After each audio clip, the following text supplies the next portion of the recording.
x comma y. And of course, the length using the Pythagorean theorem is simply square root of x squared plus y squared. And this is simply arctan. We're taking a very small step in it. And then we're recording the difference in temperature between here and our original position, which is of course very small. Then we define the small change in temperature by the small change in direction, by the small vector, specifically the magnitude of the small vector. And then, once we get the value of that, we make our vector. And we can say that this object has some sort of size. And the reason we use that perpendicularly is very simple. It makes our volume and area calculations very easy.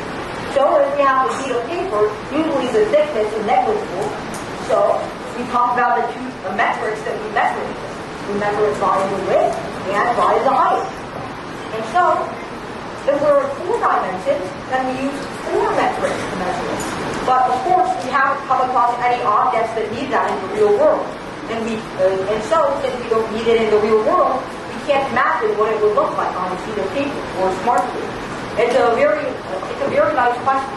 And actually, the reason I said what if we're in the 27th dimension, which apparently seems a little bit confusing. This essentially just means that we have an object that needs 27 perpendicular axes together. Of course, there's nothing like that in real life. There probably never will be. Subtracting that leads to something very bad.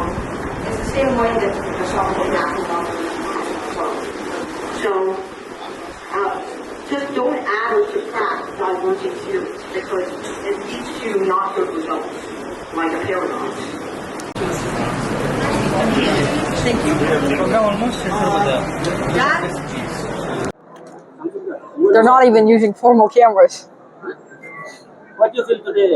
Attend this program? It's been a wonderful program. I've really loved all of my programs at all of the Ajmal Foundation schools and colleges. I was able to interact with NEET aspirants who are studying for their medical exams. They gave me some great problems on Bernoulli's principle, the continuity equation, magnetic induction, as well as a final problem that I couldn't solve about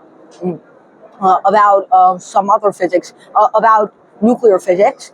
And also, I had a great session with the girls' school where I had a very wonderful Q&A. And finally here, I had a wonderful session about covariant and contravariant vectors.